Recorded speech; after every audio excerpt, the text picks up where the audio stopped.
আসসালামু আলাইকুম রহমতুল্লাহি ওবরকাতু।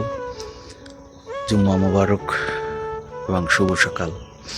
অত্যন্ত ভারাক্রান্ত হৃদয়ে বলতে চাচ্ছি যে আমাদের ওসমান হাদি, বাংলাদেশের নক্ষত্র, জুলাই অভ্যুত্থানের নেতা, সে ইন্তিকাল করেছেন। ইন্না লিল্লাহি ওয়া ইন্না ইলাইহি রাজিউন। তার আত্মাই বিদায় মাগফিরাত কামনা করি এবং যারা এর সাথে জড়িত মৃত্যু ঘটানোর তাদের প্রতি দৃষ্টান্তমূলক শাস্তি কামনা করি। এভাবে যদি হাজারো হাদি দেশ থেকে চলে যায়, পরকালে চলে যায়, হাজারো হাদি তৈরি হবে। তাদের প্রতি দৃষ্টান্ত শাস্তি কামনা করি যারা হাদির মৃত্যু ঘটনার সাথে দায়ী। আমি বলবো এরা তাদের পরিকল্পিত ছিল, এটা তাদের উদ্দেশ্য ছিল এভাবে একজন জুলাই অভ্যুত্থানকে শেষ করে দেওয়া।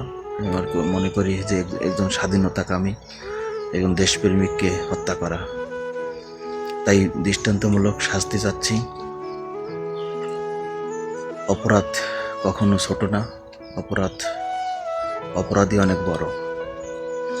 এর সাথে যারা জড়িত আছে তাদের প্রতি দৃষ্টান্তমূলক শাস্তি কামনা করছি, প্রশাসনের প্রতি দৃষ্টি আকর্ষণ করছি। আপনারা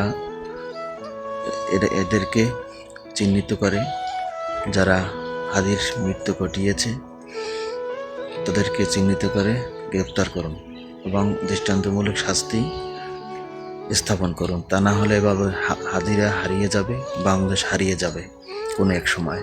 আল্লাহ হাফেজ।